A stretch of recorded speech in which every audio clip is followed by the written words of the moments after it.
Would you consider yourself a good judge of character? Could you tell if someone was actually human or something else? You hear a knock at the door, and somebody in danger asks to be let in. Do you let them in? No, I'm Not Human was developed by TrioSkiz in 2025, making it the first ever game I'm making a video on that I'm not actually 5 years late on. This game actually originated from an anthology developed by TrioSkiz as one of 4 short horror games. Eventually, after enough glowing reviews from one specific game, he decided to make No, I'm Not Human into its own standalone game.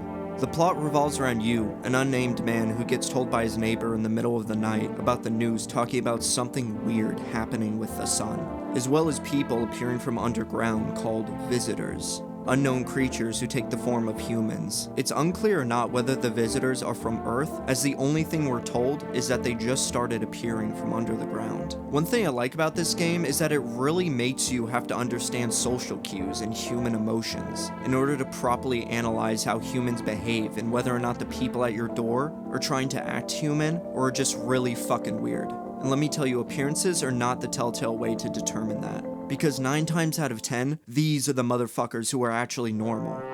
Each day, the television gives you new tests to be able to identify a visitor, whether that's through abnormally white teeth, dirt under the fingernails, red pulsating eyes, or even just negative aura in their photos. You have a certain amount of energy each day, which determines how many times you can test someone to see if they're a visitor. You have the option of testing someone who you let into your house, or yourself to see if you're displaying any of the symptoms of a visitor.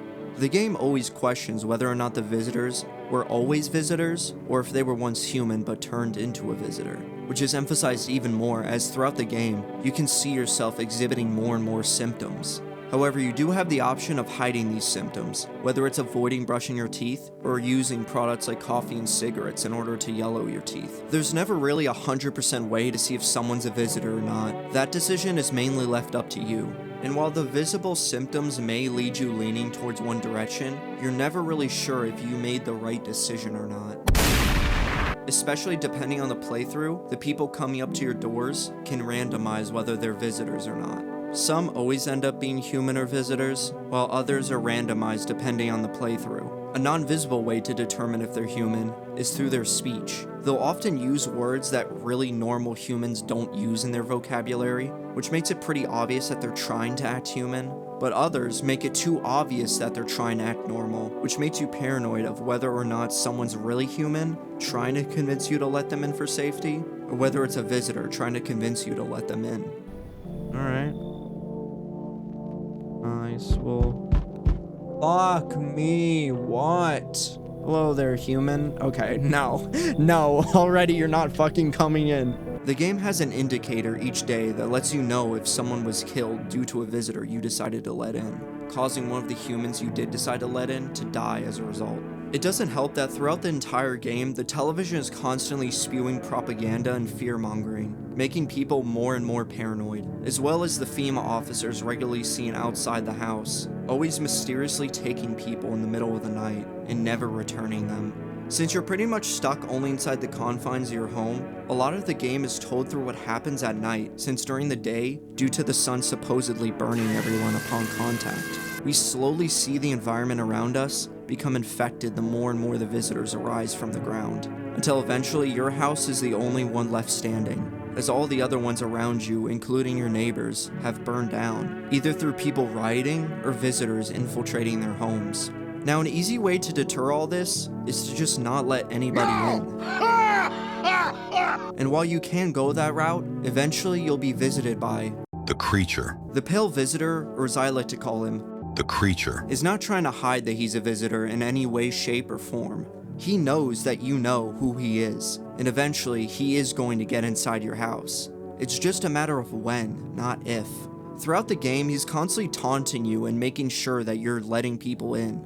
If he comes by your house and there's nobody inside, he'll decide to break down your door. You can try to lie, but he'll know if there are people inside, as he says from the whispering he can hear from inside the house. The gameplay starts to become a loop. During the day, you're doing things like watching the news for any updates, ordering food, talking to your neighbor on the phone, or listening to the radio station, with one of the last frequencies giving you just very brief information on what's going on during the day. At night, you're looking out the windows to see what's going on and confronting people who want a safe haven inside your house. The way the people in this game are designed is very Uncanny Valley-esque, where if you're just glancing at them, they'll look like a normal person, but if you really look at them, something feels off. And sometimes you can't put your finger on it, but you know that what you're looking at isn't normal. The game uses photorealism and more stylized effects in order to achieve this. You're really banking and relying on the information you're getting from the TV, as you yourself don't really have access to the outside world during the day, never really being told if what you're being told is entirely true or not. As you spend each day going from room to room to see if anything has changed, looking at the same pictures, calling the same numbers, and listening to the same people say the same things every single day. The only way to keep track of the days is a calendar illustrating a new national day each passing day. At night, you're able to hear noises coming from rooms where people are. These noises make it very confusing whether they're coming from an actual human or a visitor. It doesn't help that the music in this game is constantly looping. You really grow numb to it, and eventually it just becomes background noise that you drown out. The people you talk to speak very vaguely. Each character that you decide to let in has their own story, whether they're running from FEMA or just narrowly escaped a visitor attack. Each of them have things that they can provide to you to give you more background information on what exactly is going on. These are really your only sources of outside information. What makes this game effective isn't the people themselves. It's that constant reminder that fear can make us cruel. Can you really blame someone for doing everything they can to ensure their survival? In the end, it's less about surviving the night and more about realizing what kind of person you become when you stop trusting anyone at all. It's a game that understands that the horror isn't about what's outside the door, it's about what's already inside.